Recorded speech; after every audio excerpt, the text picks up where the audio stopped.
Thanks very much. Hi, John. Hi, Nick. Exciting team you've got there, and a few experienced guys, but lots of youth and lots of attacking ability.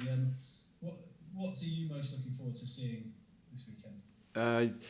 Firstly, the energy that they've brought to camp and to each practice has been exceptional. It's sort of is something that's been really noticeable. The keenness to learn as well, and the fact that they've had to learn new language and a style of play very quickly is always demanding, but exciting. I guess the next stage is for us now we still quite haven't finished our preparation. So now that the team has been selected, is to become cohesive as we possibly can over the next 2 days, and then present the right performance come Sunday. And clearly, we want to be very attacking in our mindset. You've got a couple of guys who their injuries, obviously Underhill concussion, Fraser Timor calf.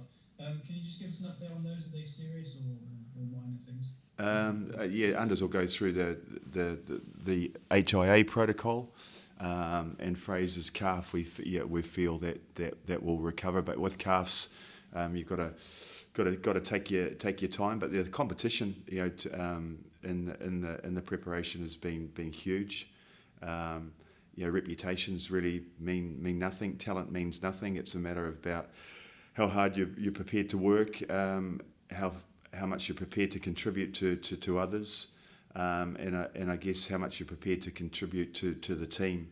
They're all been factors that have been observed and watched and allowed us to arrive at this particular selection. Eddie was saying yesterday that obviously there's 1 hour already on the long run to the next World Cup, and players have to take the opportunities when they come, because that's the way elite sport is. Do you see? I mean, you see the two guys that you've got a halfback. They're both really exciting talents, aren't they? Obviously, there's a lot of competition there, like you said, especially in those places. But those two guys in particular, is this a really, great opportunity for them to press long-term claims? Yeah, I think running nines, the threat of nine is a critical aspect of play.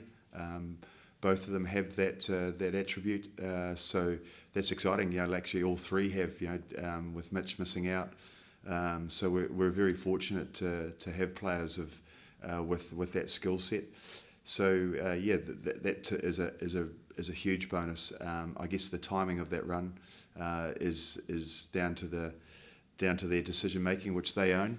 But it's always a really good time in the cycle leading up to a World Cup. At the mid stages where guys can present a case for their future, but they can only do it by focusing on what's best for the team first and getting their job right within the team, and the rest will take care of itself.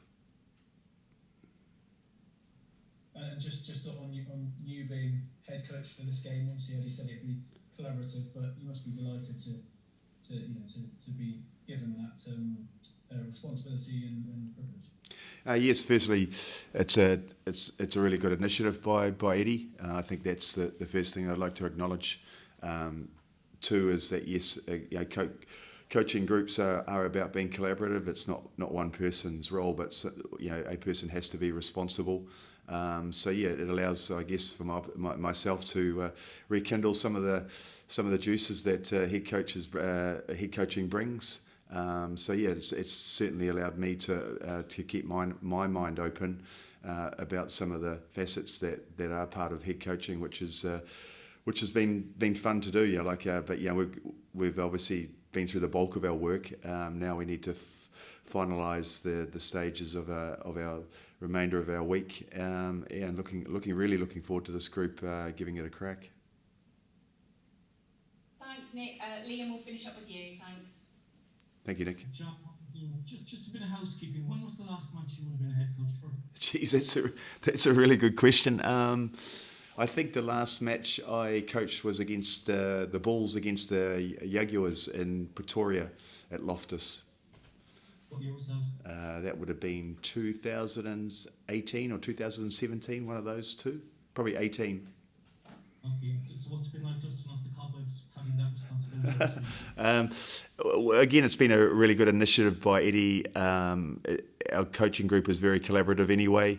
There's been some additional duties in terms of the way that you communicate. So there's probably been more multiple situations of communication in front of the group that I wouldn't normally do as an assistant coach. So that's been good fun, because it's important to communicate effectively, as we don't have too many meetings and too many sessions to become cohesive.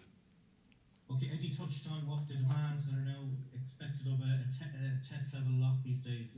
I'm just wondering there, you've picked Charlie Eels and you've got an uncapped player alongside. You've got Ted Hill up as doing covering second row on the bench. You couldn't just describe your thinking behind those three have been involved and paired up together for the weekend? Yeah, Charlie's a very good caller of lineouts. Comes with experience of leading a lineout.